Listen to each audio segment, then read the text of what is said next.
자, 그 다음에 16번 문제부터 봅니다. 다음은 지방세법상 취득세를 과세함에 있어서 취득 시기를 열거한 것이다. 틀린 거 그러는데요. 1번에 공매 방법에 의해서 취득하는 경우에는 사실상 잔금지급일. 맞죠, 여러분들? 우리 취득 시기는 또 매매 같은 유상승계 취득은 다시 한번 정리해드리면 이렇죠, 여러분들. 매매 같은 유상승계 취득의 경우에 취득 시기요. 자, 매매 같은 유상승계 취득의 경우에 유상승계 취득의 경우에 취득 시기요. 요약집에 다 있는데, 자, 한번 보세요. 매매 같은 유상승계 취득의 취득 시기는 언제냐? 그러면 원칙적으로는 언제입니까? 계약상 잔금 지급일. 계약상 잔금 지급. 근데 명시가 안 됐다 그러면, 불분명하다 그러면 계약일로부터 며칠이요? 60일 경과하는 날이고, 계약일부터 60일 경과하는 날이고. 그래서 아까 계약상 잔금 지급이 명시되지 않은 경우에 이거 등기일로 한다 X입니다. 계약일부터 며칠? 60일 경과하는 날. 그 다음에 예외적으로 사실상 잔금 지급을 취득 시도하는 경우가 있는데, 객관적 취득만 인정하죠? 국, 수, 공, 판, 법이요. 그래서 국가, 지자체, 조합으로부터 취득하거나 수입에 의해서 취득하거나 공매, 경매 방법으로 취득하거나 판결문에 의해서 입증되거나 법인 장부로 입증되거나 법인이 계약일 방당사될 때 국수공판법만 사실상 잔금지급입니다. 근데 이런 날 이전에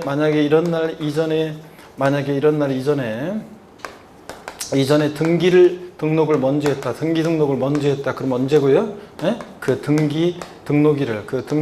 등록일을 취득시기로 하고요. 이거잖아요, 여러분들. 자, 그래서 매매 같은 유상승계 취득 원칙 언제다? 계약상 잔금지급. 명시가 안 됐다. 계약일부터 60일 경과하는 날. 국수공판법 같은 객관적인 취득은 언제? 사실상 잔금지급일. 자, 이런 날 이전에 등기일 먼저면 언제고? 등기일이고. 이겁니다, 여러분들. 자, 이렇게 기억하고. 근데 아까 부동산 거래 신고 등에 관한 법률에 의해서 검증받은 취득의 경우는 객관성 있지만 헷갈린다고 언제로 한다? 계약상 잔금지급을 취득시기로 썼습니다. 그랬잖아요, 아까. 그래서 부동산 거래 신고 등에 관한 법률에 의해서 신고 제출에 검증받은 취득의 경우에도 취득 시기는 언제로 한다? 계약상 잔금지급을 하고요. 그래서 그런 것들 주의하고요. 자, 그래서 요거. 자, 이렇게 해서 취득 시기 설명드렸습니다. 그래서 공매에 의해서 취득했다. 그러면 취득 시기는 언제인다? 사실상 잔금지급이래요. 그 다음에 2번에 보니까 주택복정에 따른 주택조합이 주택 건설 사업을 하면서 조합원에게 귀속되지 않는 토지를 취득하는 경우 주택복정에 따른 사용검사 받은 날 그런데 이 주택조합이 비조합원용 토지를 취득했을 때는 사용검사 받은 날, 요건 다음날 아니라고 그랬습니다. 다음날 그럼 틀려요. 사용검사 받은 날이고. 그 다음에 3번 국가로부터 유상으로 취득하는 경우에는 사실상 잔금지급을 취득시로 한다. 요거 유상승계 취득일 때가 국수공판법 아싸 사실상 잔금지급이지. 국가나 지자체로부터 법인으로부터 무상으로 취득하면 사실상 추가해서 어떻게 합니까? 제외됩니다. 무상 취득은 어느 때를 취득시로 한다? 계약일. 무상취득은 계약일이고요. 그래서 여기서는 유상취득이니까 국수공판법 아싸 언제? 사실상 잔금지급이고. 4번 연부로 매매로서 면세점에 적용받지 않는 경우에는 매매 사실상 연부금 지급이래요. 연부취득은 매매 지급 때는 언제예요? 사실상 연부금 지급일마다 취득시로 하는 거지 계약상 연부금 지급이 아닙니다. 이따 이제 사례 문제 나오고. 그 다음에 5번 법인으로부터 무상으로 취득한 경우에 사실상 잔금지급이에요. 자, 국수공판법 나왔다고 아싸 사실상 잔금지급 무조건 아니라고 그랬죠? 잘 봐야 돼. 유상승계 취득일 때가 국수공판법 사실상 잔금지급이지 무상으로 취득했는데 잔금을 왜 치러요? 그러니까 무상 취득은 취득시를 언제로 한다? 계약일. 자, 그래서 법인으로부터 무상으로 취득했다. 취득시 언제입니까? 계약일입니다. 계약일. 유상승계 취득일 때가 국수공판법 사실상 잔금지급이지. 항상 그래서 유상취득이냐 무상취득이냐 취득세 취득시기 과세표준 문제 나오면 주의하라고 그랬잖아요. 그래서 이거 계약일입니다. 5번 정답. 17번 문제 보면 취득세 과세표준에 대한 설명이다. 틀린 거 그랬습니다. 취득세 과세표준은 원칙적으로 취득 당시 가액으로 합니다. 등록면허세는 등록 당시 가액이고요. 근데 다만 연부로 취득하는 경우는 연부금액인데 이때 취득 당시 가액은 취득자가 신고한 가액이 하고요. 그래서 취득세 과세표준은 원칙적으로 취득 당시 신고하는 가액이 과세표준 되는 거고요.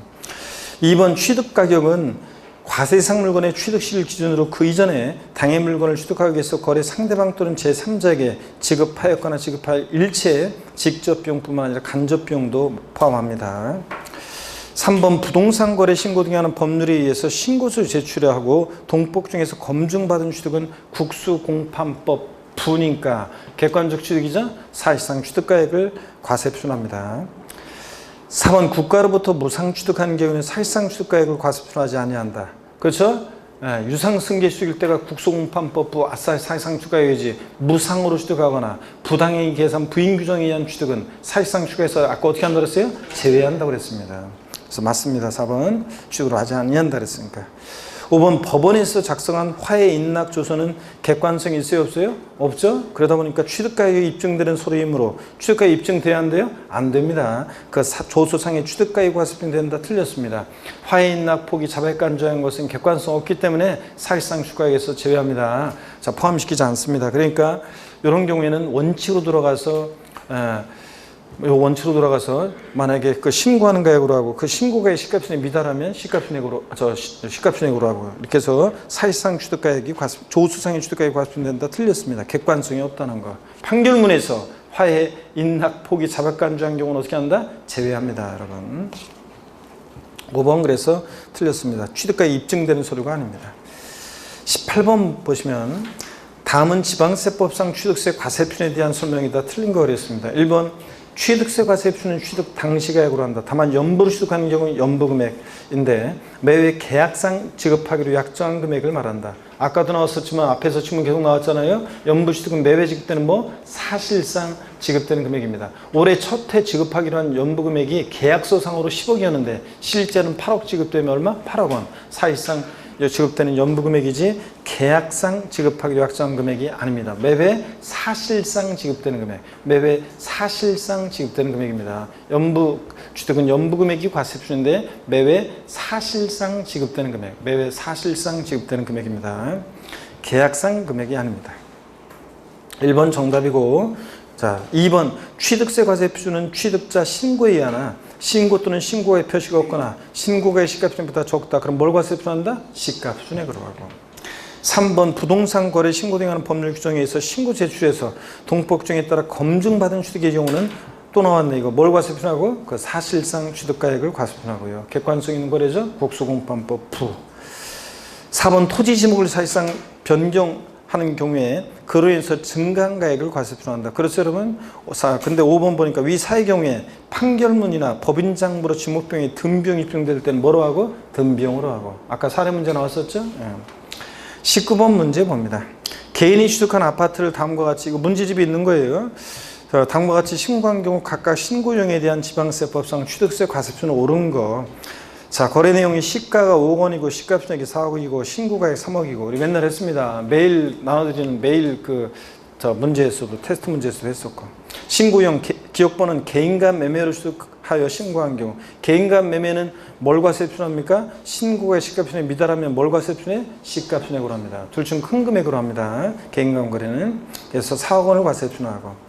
니은번 부동산 거래 신고 등에 관한 법률 규정에서 검증받은 취득은 어떤 걸 과세표준하고? 신고가액과 시가표준액과 관계없이 그 사실상 취득가액을 과세표준하니까 그 신고가액을, 그러니까 여기서는 뭘 과세표준하고? 3억 원이요. 신고가액 시가표준액이 미달하더라도 이 신고가액을 과세표준한다고 그랬잖아요. 부동산 거래 신고 등은 법률 검증받은 취득은 일반적 거래는 신고가액 시가표준액이 미달하면 시가표준액으로 하고 둘 중 큰 금액, 신고가액 크면 신고가액 이런 거, 근데 미달하면 시가표준액으로 하고요. 근데 부동산 거래 신고 등은 법률 검증받은 취득은 시가표준액이 미달하더라도 뭘 과세표준해? 이 신고가액을 과세표준한다고 그랬습니다. 우리가 계속 그래서 이거 그래서 2번이 정답이고, 우리 맨날 이거 했습니다. 여기 보세요.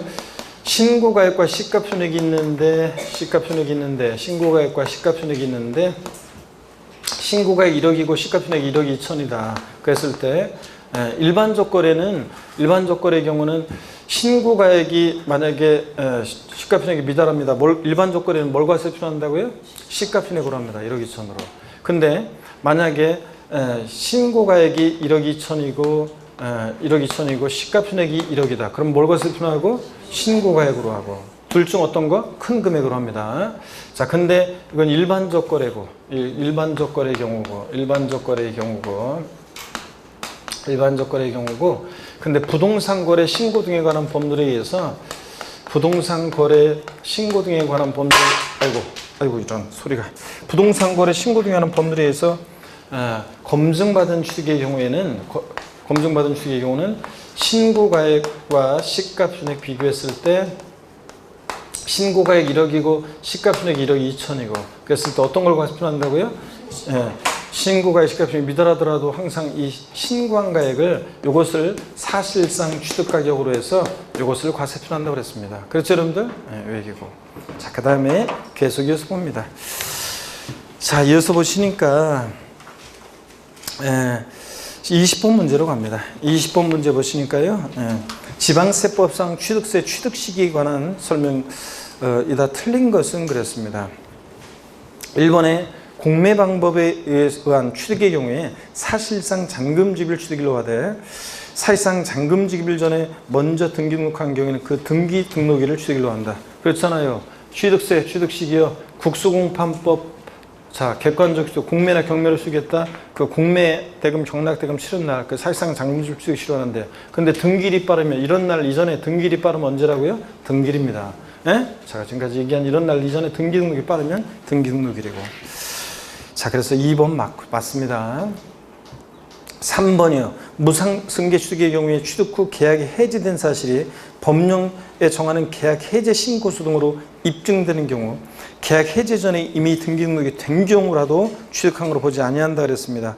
여러분 우리 요약집 몇 페이지냐면 요약집 요거 26페이지 참조고 요약집 26페이지에 나와 있습니다. 맨 꼭대기에 요약집 26페이지에 나와 있잖아요. 계약 해제인데 유상승계수익이나 무상승계수익이나 계약 해제 등기 등록하지 아니하고 이게 포인트라고 했습니다. 요약집 26페이지에 나와 있죠. 맨 꼭대기에 등기 등록하지 아니하고 취득일수 60일에 계약 해제가 되고 해지된 사실이 화해조서 등으로 입증될 때 취득한 거로 보지 않는 거지. 그런 거지. 등기 등록이 된 경우에는 계약을 해지하고 입증이 되더라도 취득한 것으로 본다고 그랬습니다. 그래서 요거 등기 등록하지 아니하고 이게 포인트입니다. 하지 아니하고 취득일수 60일에 계약 해제가 되고 해제된 사실이 화해조서나 인락조서, 공정증서, 계약 해제 신고서 등에 있어 입증될 때 취득한 거로 보지 않는 거지. 등기 등록된 경우에는 계약 해제되고 입증이 되더라도 취득한 것으로 본다는 거예요. 이거 꼭 기억하라고 그랬습니다. 그래서 다시 20번 문제로 옵니다. 20번 문제 3번 지문이요.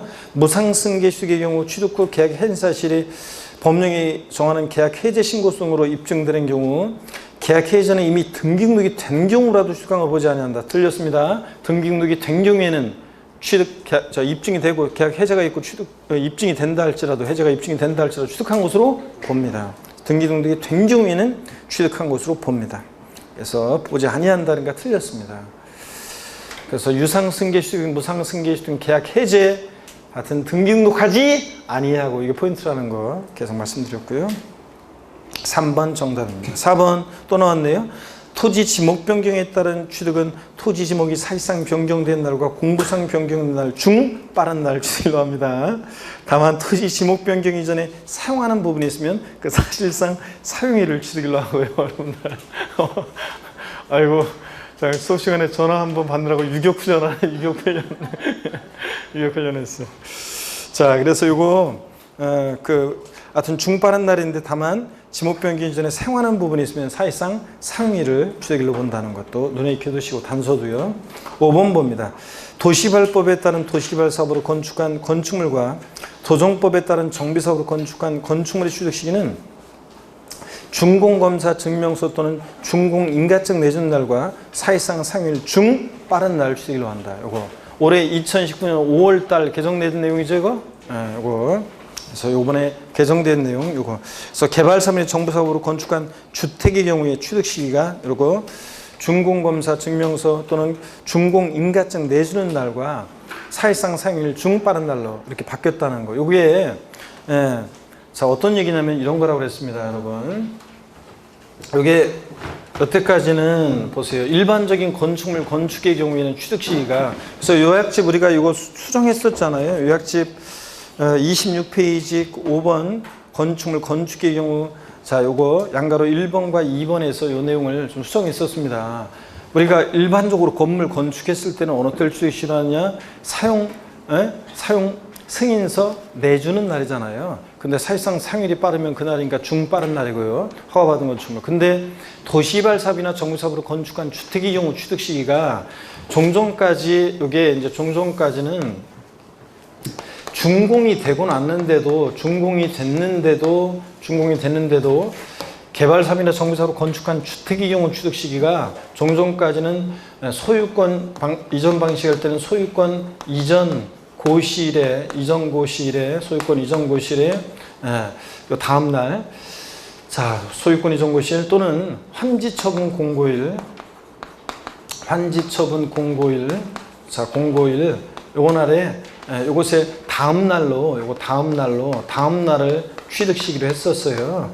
자, 개발 사업이나 정부 사업으로 건축한 주택의 경우 취득 시기를. 그런데 그러다 보니까 다른 일반적인 건축물은 준공일을 기준으로 하는데 주택의 경우, 개발 사업이나 정부 사업으로 건축한 주택의 경우만 이때로 하다 보니까 준공되고 났는데도 주택으로 인정하지 않다 보니까, 아직까지는 주택으로 인정하지 않다 보니까 이게 취득세 세율을 적용할 때 주택으로 인정받지 못하니까 어떻게 됐냐면 일반적인 건축물로 봐가지고 4% 세율을 적용하고, 일반적인 만약에 주택으로 봤으면 취득가격에 따라 6억 원 이하 1%, 6억 초과 9억 원 이하 2%, 9억 3%요 세율을 적용받아야 되는데 여태까지는 준공일이 아니라 소유권 이전 고시일의 다음날 또는 환수공 공일의 다음날로 하다 보니까 그런 세율을, 영구인하세를 적용받을 수 없었던 문제점 때문에 이제 이걸 개정을 해가지고 개발 사업이나 정비 사업으로 건축한 주택의 경우 취득 시기를 요거요 소유권 이전 고시일의 다음날, 환수공 공일의 다음날이 아니라 준공일로 바꿨어요. 준공일로 바꾸다 보니까 준공검사 증명서 내주는 날 또는 준공인가증 내주는 날로 바뀌었다는 거. 그래서 근데 사실상 사용일이 빠르면 그날이니까 비교해서 중빠른 날 이렇게 바뀐 거예요. 아셨죠, 여러분? 그래서 5번 이거 자 2019년 올해 이번에 5월달에 개정된 거, 시행령 개정된 거 이거 5번을 꼭 알아두도록 하겠습니다. 개발사업이나 정비사로 건축한, 정확히 얘기하면 이거 주택의 경우 취득식인데, 자 건축물 중에서도 개발사업이나 정비사로 건축한 주택의 경우에 취득식입니다. 이거 주택. 자, 이렇게 알아두시고 그 다음에 21번 문제 보겠습니다. 지방세는 다음에 해당하는 때 그 세기 확정된다. 옳은 것으로만 짝져진 것은, 이것은 조세 총론 문제죠. 조세 총론. 여러분 지난번에 조세 총론을 다시 한번 이 문제 통해서 한번 또 확인해 봅니다. 자, 먼저 기억번호 보니까 취득세 등록면허세요. 납세무자가 과평가세액을 지자체에 신고하는 때. 자, 신고 납부하는 세금은 어느 때 납세무가 확정이 된다? 신고하는 때. 그래서 취득세, 등록면허세, 지자로 이름 시작한 지방세 네 가지 있었잖아요. 자, 그래서 우리가 다시 한번 보세요, 여러분들. 우리가 어떤 거냐면 여기 봅니다. 어떤 거냐면 다시 한번 우리 신고 납부하는 세금 다시 한번 봅니다. 신고 납부하는 세금은 신고 납부하는 조세는 어느 때 납세무가 확정이 되느냐? 신고하는 때 납세무가 확정이 됩니다. 그럴 때 납세무 확정입니다. 지금 납세무 확정에서 납세무 확정 시기 확정.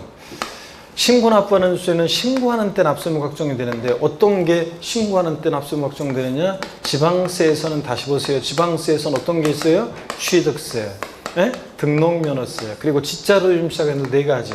지역자원시설세, 특정 부동산 분야의 자원분이에요. 특정 자원분. 그 다음에 지방소득세, 지방소비세, 지방교육세, 취득세, 등록면허세, 부가세일 때 지방교육세예요. 하여튼 부가세들은 그때 달라요. 본세에 따라서. 취득세, 등록면허세, 부가세일 때 지방교육세는 신고 납부하니까. 그래서 오를 거 없네.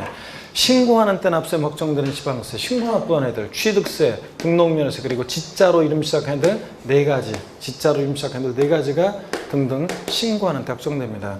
국세에서 신고 납부하는 국세, 신고할 때 납세무 확정되는 국세 어떤 게 있느냐? 소득세예요. 양도소득세 포함한 소득세, 법인세, 부가가치세 등등 국세.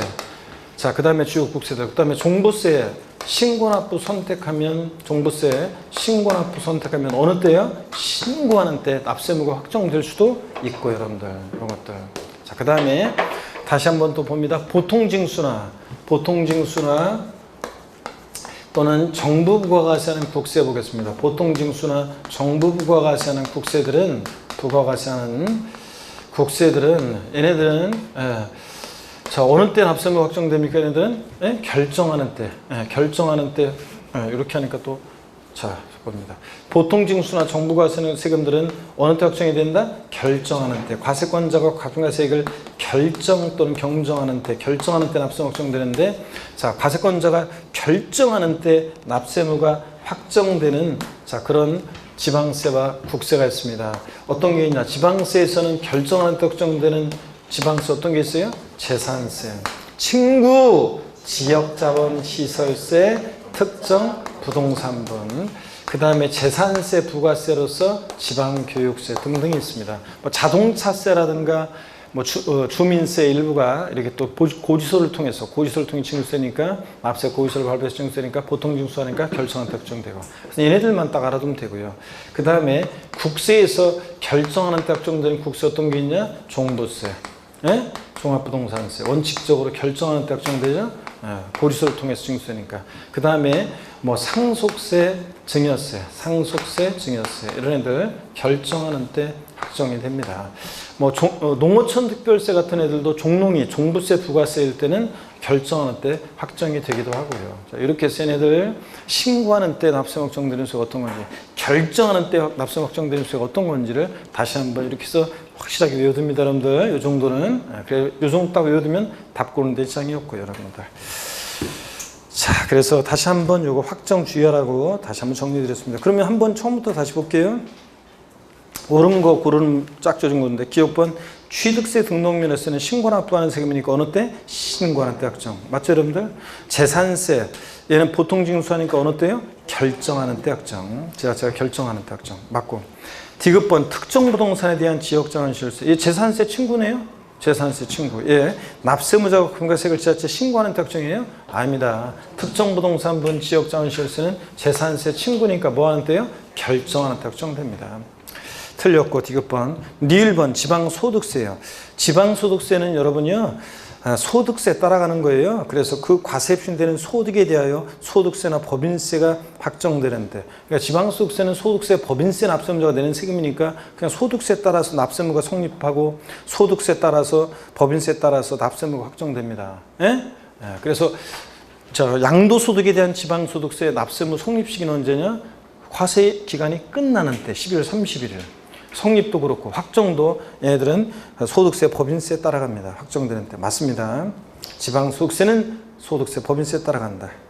미음번 특별징수하는 지방소득세. 상업주가 근로소득세 원천징수하면서 지방소득세 특별징수할 때, 납세무가 성립하는 때 특별한 절차 없이 그 세액이 확정된다. 인지세와 함께 특별징수하는 지방소득세는 자동 확정되는 주라고 그랬어요.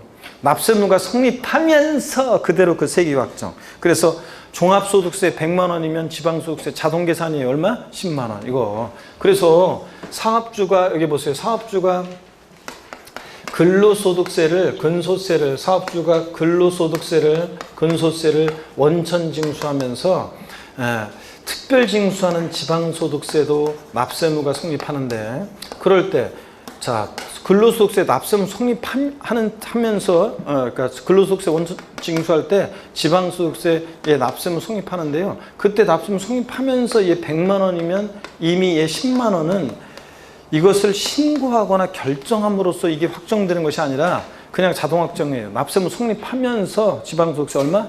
10만 원 이거. 자동 확정되는 세. 인지세도 그렇다고 그랬잖아요. 문서에 부과하는 국세는 문서 작성하는 때 납세무 성립하는데, 자, 문서 작성하는 때 납세무 성립하면서 이 문서 기재금액에 따라 인지세는 이미 정해져 있다고 그랬잖아요. 예를 들면 기재금액에 따라서 인지세액이 10,000원이다. 어떤 문서에 의해서. 그러면 문서 작성하는 때 납세무 성립하면서 세액은 이미 10,000원 확정돼요. 이런 걸 학자들이 뭐라고 한다고 그랬어요? 자동 확정되는 세다 그랬습니다. 그랬잖아요, 여러분들. 아이고, 그래서 얘는 특별한 절차 없이 세액이 확정됩니다. 자, 요약지 몇 페이지나 지난번에도 했었어요. 어디 나오냐면 요약지 우리 13페이지 맨 아래, 요약집 13페이지 맨 아래 자동 확정. 그래서 요약집 13페이지 맨 아래 납세무가 성립하는 때 특별한 절차 없이 법률상 그 세액이 확정된다 그래가지고 14페이지 넘어가서 보니까 특별징수하는 지방소득세, 그 과세표준이 되는 소득세, 법인세를 원천 징수하는 때 특별한 절차 없이, 그러니까 신고나 결정한 절차 없이 세액이 확정된다. 인지세도 그렇고요. 그랬다 그랬잖아요, 여러분들. 그래서 얘네들은 특별징수하는 지방소득세나 인지세는 특별한 절차 없이 납세금 성립하는 때 특별한 절차 없이 세액이 확정됩니다. 신고하거나 결정하는 때 확정된다 그러면 틀려요, 얘네들은. 그래서 21번 문제 미음번 맞습니다. 그래서 이렇게 해서 이 지문을 통해서 또 알아둡니다. 특별징수하는 지방소득세나 인지세는 납세금 성립하는 때 특별한 절차 없이 세액이 확정된다. 이렇게. 그래서 틀린 것은 옳은 것은 기억, 니은, 리을, 미음번이요. 디귿번만 틀렸습니다. 자, 그 다음에 22번 문제로 갑니다. 다음은 지방세법상 취득세 취득시기에 관한 내용이다. 옳은 거 그랬는데요. 1번에 보니까 맞잖아요. 21번 기억, 니은, 리을, 미음번. 그래서 디귿번만 틀렸다니까. 2번 정답이고 22번 문제. 다음은 지방세법상 취득세 취득시기에 관한 내용이다. 옳은 거 그랬습니다. 이 문제를 많이 틀렸어요, 여러분들. 자, 1번 많이 틀렸는데 1번이요. 민법 규정에 따른 제3분할로 인한 취득의 경우는 취득물건의 등기일 또는 등록일 취득일로 본다. 그렇습니다. 남편에서 내 명의로 등기 등록한 날이요. 등기일을 취득일로 합니다. 왜? 이거 성립하는 때 아니에요? 예? 지방소득세 예. 법인세가 확정되는 때가 아니라 성립하는 때 아니에요? 지방소득세? 아니, 그 과세표 내는 소득에 대해 소득세, 법인세, 이거 성립시기 확정도 지방소득세는 확정도 얘를 따라간다니까. 소득세를 따라간다니까. 자, 그래서 리을번도 맞습니다, 여러분들. 성립하면 이거 지방소득세가 확정은 원적으로 소득세, 법인세 그 납세무자가 요 낼 때 요 같이 내게 되기 때문에 그때 원래 같이 소득세 우리가 신고하면서 모두 같이 신고해? 지방소득세도. 그렇기 때문에 그 얘들 납세무 확정되는 때 얘도 확정된다. 이렇게 알면 돼요. 자, 그래서 22번 문제 보시면 지방세법상 취득세 취득시기에 관한 내용이다. 옳은 것은 그랬는데 1번 보니까요. 민법 규정에 따른 제3분할로 인한 취득의 경우 등기일 또는 등록일 취득일로 본다. 맞습니다, 여러분. 요거. 그래서 이거 맞고. 그러고 보니까 내가 뭐 하나 내가 수정해 주려고 했었는데 저 계산과 관련해서 우리가 그러니까 종합소득세에서 요거를 좀 설명을 한번 요약집 여러분 잠깐 보실래요? 요약집 생각난 김에 진짜 요약집 우리 종합소득세니까 요약집 맨 아래 맨 끝에 뒤에 보시면 그 113페이지 있잖아요. 요약집 113페이지 잠깐 가시면 요약집 113페이지 6번에 분리과세 시 주택임대소득의 산출세액에서 수익금액에다가 1- 필요경비를 곱하는 거 있잖아요. 의미를 등록자는 60% 곱하고 그 다음에 경비율이 60%고 임대주택 미등록자는 50%라고 그랬잖아요. 요게 이제 조금 제가 요거 조금 불분명하게 설명드리기. 하여튼 만약에 시험에서 객관식 시험에서 주택 임대사업자로 등록한 자의 경비율을 물어보면 필요경비를 물어보면 몇 프로라고요? 60%. 이렇게 객관식 지문에서 미등록자는 경비율을 몇 프로 인정해? 50%. 요것만 딱 요걸 외우시는 건데 계산할 때는 좀 달라요. 한번 보시면 계산할 때는 어떻게 달라지냐면 한번 보세요. 분리과세할 때 만약에 예를 들어서 2천만 원이다 그러면 임대 수익이 1년에 임대 수익이 2천만 원이다 그러면 요 수익금액에다가 곱하기 1- 경비, 필요경비리 주택임대소득 등록한 자는 60%라고 그랬잖아요. 그래서 요걸 의미를 제가 요 경비율을 여러분들이 잘 기억하는데 제가 이를 신경 쓰지 말라고 했는데 이게 사실은 이렇게 계산을 하면 이게 실제적으로 보면 60% 경비율을 인정하는 거니까 결국은 요거 여기 2천만 원에다 수익금액에다 곱하는 것은 몇 프로를 곱하게 되냐면 40%를 곱하는 거예요. 그래서 40%를 곱하게 돼가지고 2천만 원에 40%니까 얼마입니까, 여러분? 2, 4, 8 얼마예요? 800만 원. 이렇게. 그 다음에 여기서 이제 공제되는 금액 얼마를 빼요? 400만 원. 그렇잖아요. 400만 원. 주택임대사업자로 등록한 자는 400만 원 공제 주잖아요. 그래서 공제하고 여기다가 몇 프로요? 여기다가 몇 프로? 14% 세율을 곱하는 거. 그래서 요거 의미를 제가 좀 잘못 설명드린 것 같아요. 하여튼 근데 여러분들이 뭘 기억하냐면 객관식 시험에 계산 문제가 나올 가능성은 낮고, 만약에 여러분들이 객관식 시험으로 나왔다 그러면 주택임대사업자 등록한 자는 분리과세 시 세액을 산출할 때 경비율을 몇 프로 인정한다는 거? 60%를 잘 기억하고, 그러니까 결국은 1-60이니까 결국은 곱해지는 금액은 경비율을 60%로 인정하는 거니까, 경비를 60% 인정하니까 곱하는 건 몇 프로 곱한다? 40% 곱하는 거예요. 자, 그래서 40%에 대해서 과세를 해야 되잖아요. 경비율을 60% 인정했으니까. 그래서 이렇게 요 의미를 라는 걸 좀 다시 한번 좀 제가 수정해 드린다고 강의했던 것을 한다는 게 계속 까먹고, 올 때마다 까먹어가지고 계속 까먹었네. 진짜 이거. 자, 그래가지고 오늘 드디어 지금 누가 이거 하다 보니까 갑자기 그 생각이 나네. 맞다. 자, 하여튼 요거 그 의미라는 것만 알고 경비율 이렇게 알고 갑니다. 미등록자는 경비율이 50%, 등록자는 60%요. 그러니까 경비율을 그렇게 인정하니까 실제로 곱해지는 것은 40%를 소득금액으로 곱해야 되겠죠. 자, 다시 여러분 문제로 옵니다. 다시 22번 문제 계속 이어서 보겠습니다. 1번이 하여튼 옳아요. 1번 요약집에 여러분들 우리 취득 시기에 어디 나와 있냐, 이거 많이 틀렸는데 언제 배웠냐, 그런 식의 표정인데 언제 배웠냐, 어디서 나오는 거냐면 여러분요, 그 26페이지 있잖아요.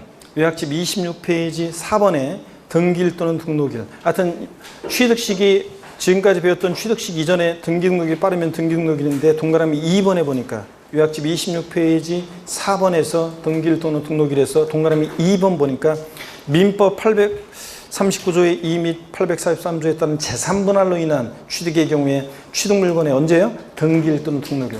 이혼할 때 남편에서 4명이로 등기한 날 또는 등록한 날을 취득시로 한다는 거 아셨죠? 제3분할로 인한 취득은 취득시를 언제로 한다? 등기일 또는 등록일로 한다. 이것도 다시 한번 상기합니다. 그래서 여러분 22번 문제 1번이 정답이고요. 2번 질문 왜 틀렸는지 보겠습니다.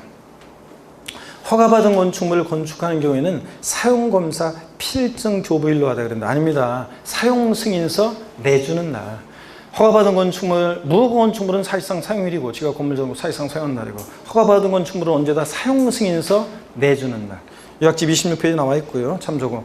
사용승인서 내주는 날이잖아요. 근데 사용승인서 내주는 날 이전에, 사용검사 필증 교부일 이전이 아니라 사용승인서 내주는 날 이전에 사실상 사용하거나 임시 사용승인을 받으면 그 사실상 사용일 또는 임시 사용승인을 취득일로 보고요. 자, 그래서 사용검사 필증 교부일이란 말을 뭐로 바꾸면 돼요? 사용승인서 내주는 날, 교부일.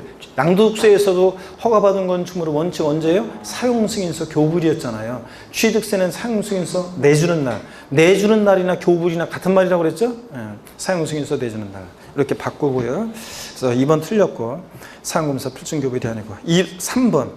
도시발법 규정 또는 도시 및 주관경 조항법 규정에 의해서 취득하는 건축물의 경우에 환지처분 공고일의 다음날, 소유권 이전 고시의 다음날을 취득일로 본다. 여기 이제 원래는 맞았었는데, 원래는 이렇게 돼 있었는데 이번 5월달에 바뀌었다고 그랬잖아요. 그래가지고 이제 뭐 어떻게 돼 있어야 돼? 20번 문제 5번처럼 준공검사 증명서 또는 준공인가증 내주는 날과 사실상 사용일 중 빠른 날. 이렇게 돼 있어야 돼요. 20번 문제 5번 지문처럼 돼 있어야 됩니다. 아시겠습니까, 여러분? 이렇게. 그래서 아까 얘기했듯이 도시개발 사업이나 정비사업으로 건축한 주택의 경우 취득 시기가 소유권 이전 고시의 다음날, 환시처분 공고일의 다음날이었다가 준공일 기준으로 바뀌면서 이렇게 됐다는 거. 자, 그래서 고쳐놓고요. 20번 문제 5번 지문처럼 고쳐놓으셔야 되고요. 그 다음에 4번 지문 보겠습니다. 주택법 규정에 따른 주택조합이 주택 건설 사업을 하면서 조합원에게 귀속되지 않는 비조합원용 토지를 취득할 때 주택법 규정에 따른 사용검사 받은 날의 다음날, 아까 나왔었잖아요. 다음날 아니고 사용검사 받은 날이에요. 이건 다음날 아니에요. 자, 근데 뒤에 이따가 또 나오지만 주택 재건축 조합이 비조건용 토지를 취득할 때는 이제 소유권 이전 고시의 다음 날인데 이거는 사용검사 받은 날이지 다음 날이 아니에요. 사용검사 받은 날이라는 다음 날 때문에 틀렸어요. 5번 비상장법인의 주식을 취득함으로써 과점주가 된 경우에 과점주에 대한 취득세 취득 시기는 해당 법인의 법인이 취득세 과세물을 취득한 때가 아니라 과점주주가 된 시점이에요. 과점주주가 된 시점. 50% 초과 보유하게 되는 때 있죠? 과점주주가 된 시점입니다. 과점주주가 된 시점. 과점주주가 된 시점이지. 50% 초과 보유하게 되는 때. 그때지. 법인이 취득세 과세물을 취득한 때 아닙니다. 그래서 비상장 법인이 주식을 취득하므로 과점주가 된 경우에 과점주주의 주식 취득 시기는 과점주가 된 시점이다. 이렇게 해서 조금씩 좀 깊은 내용들 취득 시기도 이 문제를 통해서 알아둡니다. 23번 문제 보겠습니다. 지방세법상 이건 작년 기출문제예요. 29회 작년 기출문제. 지방세법상 과점주주의 간주취득세가 과세되는 경우가 아닌 것은 모두 몇 개인가. 단 주식발행법인은 자본시장과 금융수익에 관한 법률 규정에 따른 유가신고에 상장한 법인이 아니면 비상장법인이어야죠. 자, 과점주주의 주식취득은 지방세 특례제한법은 고려하지 않음. 기억번이요. 법인 설립 시 발행하는 주식을 취득함으로 과점주가 된 경우에 납세무 있다 없다? 없다는 거. 설립 시는 니은번 과점주주 아닌 주주가 다른 주주로부터 주식을 취득해서 과점주주 아니었다가 최초로 과점주가 되면 과점주주가 된 날 현재 지분율 모두 과세하고, 그죠? 모두 과세하고. 디귿번 이미 과점주가 된 주주가 해당 법인의 주식을 취득하여 해당 법인의 주식 총액에 대한 과점주가 가진 주식의 비율이 증가된 경우, 과점주주 된 이후에 증가가 됐다 그러면 뭐만? 증가분만. 그래서 이런 거였죠. 우리 법인 설립 시에 비상장 법인 설립 시에 40% 주식 취득했다가 설립 시는 납세무 있어요 없어요? 없고. 자, 20%를 다른 사원이나 주주로부터 추가 취득해가지고 60%가 됐다. 과점주주 아니었다가 최초로 과점주가 되면 과점주주가 된 날 현재 지분율 모두 전체 과세하고, 그죠?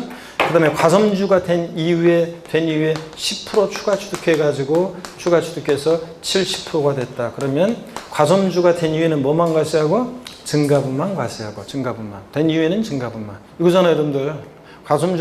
법인 설립 시에는 납세무 없고, 과점주가 아니었다가 최초로 되면 과점주가 된 날 현재 지분율 모두 과세하고, 과점주가 된 이후에는 뭐만 과세하고? 증가분만.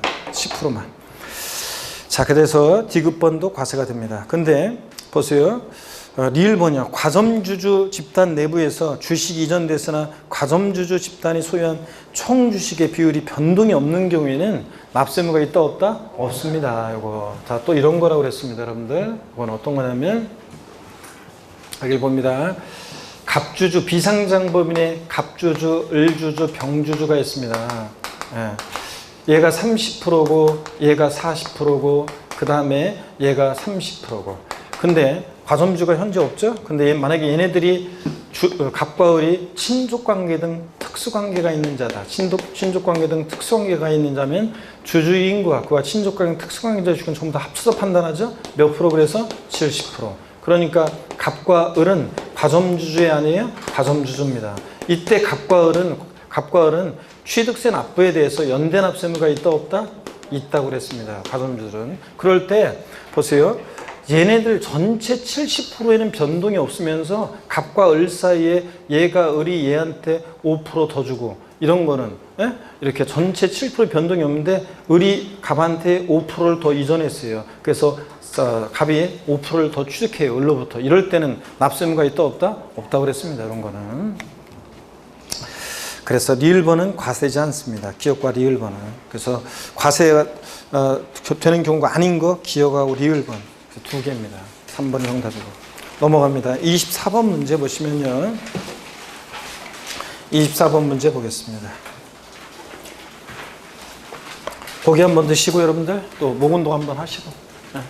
아이고 목이 그냥 뻑뻑한 것이. 반대로 돌리시고요.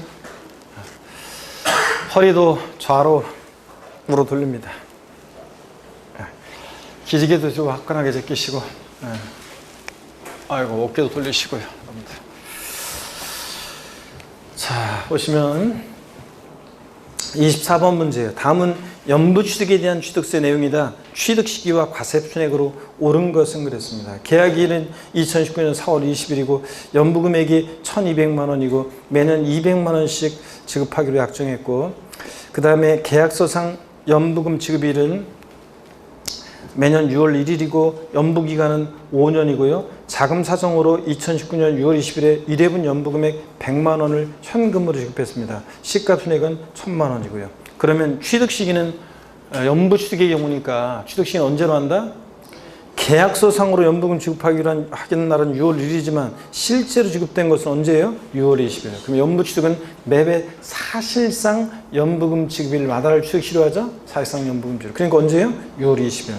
과세표준은 취득세 과세표준은 연부 취득의 경우에는 연부금액인데 매매 계약서상 지급하기로 한 금액이 아니라 뭐라고요? 사실상 지급된 금액입니다. 사실상 지급된 게 얼마예요? 100만 원. 그러니까 정답은 몇 번이다? 5번입니다, 여러분. 5번. 25번 문제야. 비상장법인 설립 시 50% 주식을 취득하였던 강배움 씨는 그 이후 다른 주주들로부터 30%를 더 취득함으로써 80%에 대해서 간주 취득에 대한 취득세를 납부했다. 그 후 3년이 되는 때 20%를 처분했다가 다음 연도에 다른 주주로부터 10%를 다시 취득했을 경우 자, 몇 프로에 대해서 취득세를 부담해야 하는가 그랬습니다. 여러분 요 사례를 보니까 지금 어떻게 되어 있냐면 보세요. 요 사례는 지금 어떻게 되어 있냐면 요 사례를 보니까 요 사례는 그러니까 80%였단 말이죠. 예, 그렇잖아요. 50% 주를 취득했던 강배움 씨 그 이후 다른 주로부터 처음에는 50%였다가 50%였다가 강배움 씨는 그 이후 다른 주로부터 30%를 추가 취득해가지고 몇 프로가 됐어요? 80%. 과점주주예요, 아니에요? 아니죠? 딱 50%는 과점주주 아니에요? 그랬다가 30% 추가 80% 되니까 과점주 아니었다고 최초됐으니까 80% 전체 과세했겠죠? 네, 그랬다가 지금 20%를 양도했대요. 그죠, 여러분들? 그잖아요. 그래서 몇 프로가 된 거예요? 60%. 그랬다가 10%를 어떻게 했습니까? 더 취득했습니다. 10%를 지금 더 취득했다는 얘기잖아요. 그래서 몇 프로가 됐어요? 70%가 됐겠지. 그러면. 그잖아요, 지금. 10%를 더 추가 취득했다는 얘기잖아요. 그러면, 자, 보세요. 과점주주인 상태에서 80, 60, 70 과점주주인 상태에서 증감변동할 때는 여기 보세요. 과점주주가 된 이후에는 원래 증가분만 과세하지만 이런 때는 지분이 증가된 날을 그 기준으로 해서 과점주였을 때 최고 비율이요. 몇 프로예요 지금? 80%. 이미 80%는 과세했잖아요. 그렇기 때문에 과점주가 된 이후에는 증가분만 과세하지만 이런 경우에는 과점주였을 때 최고 비율하고 비교해서 80에서 70 증가가 있어요, 없어요? 없습니다. 이런 때는 납세무가 있다, 없다? 없다고 그랬습니다. 과세되는 지분 비율은 몇 프로예요? 0%. 80에서 70 늘어나지 않았으니까. 만약에 이게 60에서 90%가 됐다 그러면 이제 증가분에 대해서 과세했겠지만 80에서 늘어난 90 그러면 10% 증가분 과세했겠지만 이렇게 최고 비율보다 증가되지 않은 경우에 납세무가 있다, 없다? 없다. 왜냐? 주식은 증가 변동하는데 과점주가 된 이후에는 증가분에 과세하니까 팔았다가 사면 취득세, 팔았다가 사면 취득세. 그럼 계속 취득세가 내야 되니까. 그러니까 주식은 증감 변동하니까 과점주가 된 상태에서 주식 증감 변동할 때는 그 이전의 최고 비율보다 늘어난 것만 과세하겠다 이런 얘기라고 그랬습니다. 그래서 여러분들 요 얘기가 몇 페이지, 요약집 몇 페이지 나오냐면 요약집 몇 페이지 나오냐 그러면 이것은 요약집 우리가요 2페이지, 2페이지에 나옵니다. 22페이지에, 아니구나, 21페이지네요. 21페이지에 이 얘기가 나온다고 그랬습니다. 21페이지 하단에 나와 있습니다. 나중에 참조해서 자세히 보시고요. 하여튼 최고 비율보다 증가되지 않았으니까 납세무 없다, 이거는. 그 다음에 계속 이어서 봅니다. 26번 문제 봅니다.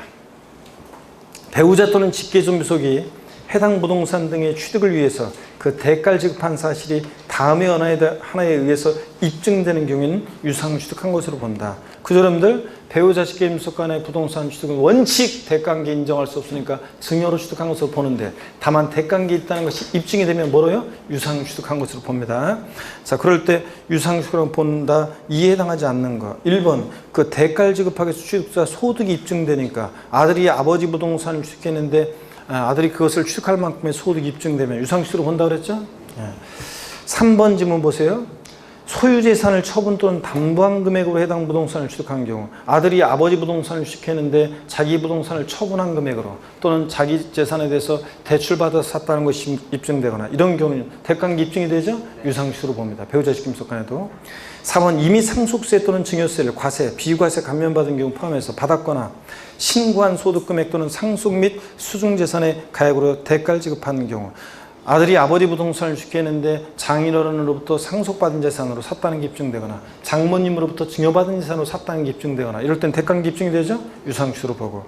5번 기타 위에 준하는 것으로서 취득자 재산으로 지급한 사실이 입증되면은 배우자 직계존비속의 부동산을 취득하더라도 뭐라고요? 유상취득으로 보는 경우입니다. 우리 요약집에 쭉 나와 있고요. 2번은 근데 증여자의 채무를 인수하는 부담보증의 경우 그 채무액에 상당한 부분을 제외한 나머지 부분을 취득하는 건, 아까도 나왔었잖아요. 5억에서 3억 뺀 나머지 2억 부분은 뭐예요? 공짜로 받았으니까 보다 무상 취득한 것으로 본다. 그 얘기라고 그랬죠? 아까 부담보증의 사례였어. 그래서 2번이 무상 취득을 한 것으로 봅니다. 그 다음에 27번 문제 보니까요. 다음 중 취득세 과세 표준의 성격이 다른 것은 그러는데, 토지 지목을 사실상 변경한 경우요. 가액이 증가했을 때 가액 증가를 취하겠다 의지하겠죠? 의제취득 간주취득입니다. 선박차량 기장 및 종류를 사실상 변경해서 가액이 증가했을 때 가액 증가를 취하겠다 의지하죠? 간주취득입니다.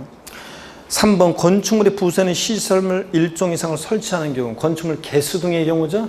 이런 경우 가액이 증가했을 때 가액 증가를 취하겠다 의지합니다. 엘리베이터 에스컬레이터를 설치했을 때 가액이 증가했을 때 가액 증가를 취하겠다 의지합니다. 간주취득이죠? 5번 건축물 증축 또는 개축하거나 개수한 경우 가액의 증가가 있을 때 의제취득이죠.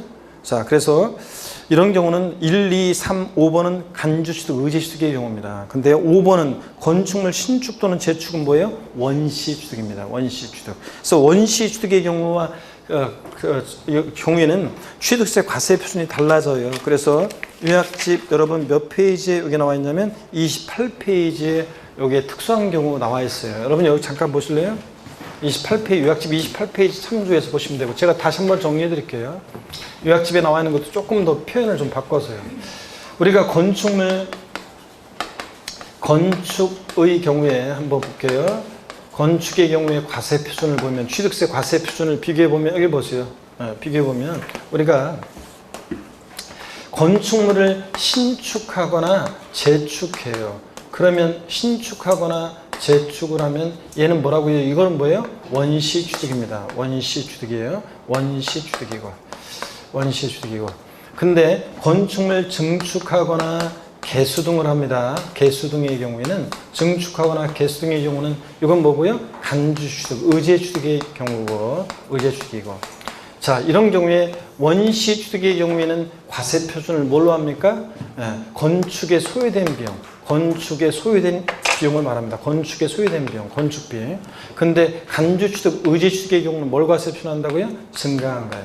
증가한 가액을 과세 표준 금액으로 합니다.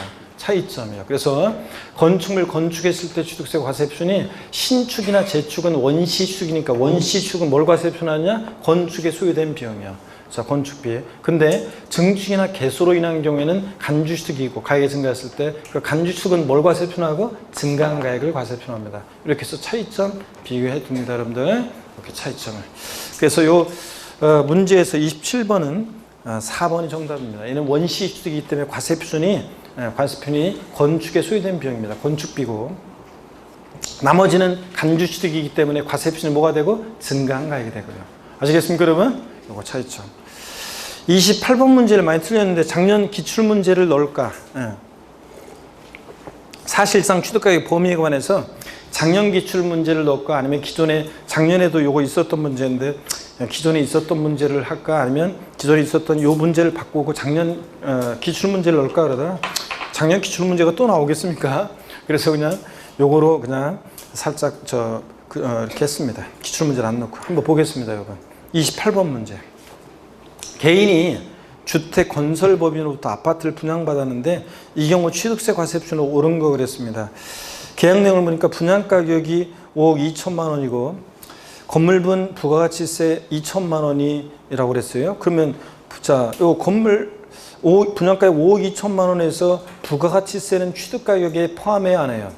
안 한다고 했습니다. 우리가 개인이 건설 법인으로부터 분양받아 취득했습니다. 객관적 취득이에요. 국수공판법부 사실상 취득 가격을 과세표합니다. 이럴 때 이 사실상 취득 가격에 포함하는 게 있고 포함하지 않는 게 있는데 과세표는 그럴 때 부가가치세는 취득 가격에 포함하지 않습니다. 그러니까 취득 가격을 얼마로 해야 돼요? 5억 원을 취득 가격으로 합니다. 5억 원을 취득 가격으로 하고 직접 비용은 5억 원이에요. 그 다음에 아파트 취득과 관련해서 지출한 비용, 간접 비용이 건설자금 이자는 포함해 제외해요. 건설자금 이자는 포함한다고 아까도 저 박스형 문제에서 나왔었잖아요. 포함합니다. 취득 관련 용역을 쟁반하는 대가로 지급하는 수수료예요. 취득하기 위해 들어간 용역을 쟁반하는 대가로 지급하는 용역을 쟁반하는 대가로 지급한 수수료 이런 것은 어떻게 한다? 포함합니다. 여기 포함해요. 취득하는 데 들어간 간접비용으로서 포함해요. 100만 원. 그 다음에 연체료 할부이자예요.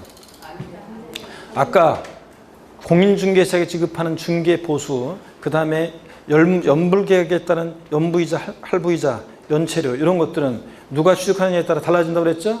법인이 취득할 때 법은 바른 거니까 포함하는데 법인이 아닌 자, 개인이 취득할 때 연체료, 할부이자, 중개보수는 포함한다, 안 한다? 안 한다. 걔 XX잖아요. 이런 XX지. 그래서 개인 취득할 때는 포함하지 않습니다. 이게 300만 원 포함하지 않고 등록면허세 1000만 원 포함합니까? 등록면허세는 포함해야 하네요. 안 합니다, 여러분들. 등록면허세는 포함하지 않습니다. 자, 그러니까 여기서 5억 얼마에 돼? 600만 원. 5억 600만 원을 과세 표준합니다. 왜냐하면 하여튼 5억 2천에서 부가가치세는 포함하지 않습니다. 그러니까 5억 2천에서 2천만 원을 빼야 되고요. 그래서 5억 600만 원입니다. 3번이 정답입니다. 그 다음에 29번 문제 봅니다.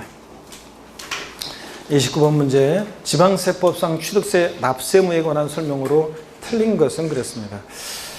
그래서 우리가 단원별 모의고사에서 제가 문제를 굉장히 그 개정 내용에, 올해 개정 내용을 계속 반영해가지고 계속 문제를 계속 이제 만들고 기존의 문제도 기존의 문제 또 새로 만들기도 하고 막 이렇게 하면 손보고 이렇게 하는데 사실 지금 이 단원별 내용들을 공부하고 여러분들이 이 문제를 보고 그러면 실전에서 이 내용들 속에서 13문제 정도는 12문제, 13문제는 다 우리가 이 공부한 내용들 여기에 다 들어있는 거예요. 다만 이걸 이제 지문을 똑같이 나올 수도 있지만 지문을 응용해서 바꿔서 이제 이렇게 응용해서 바꾸어지거나 이런다는 것 뿐이지 이 내용을 결국 물어보는 거예요. 다 우리 공부한 내용들을.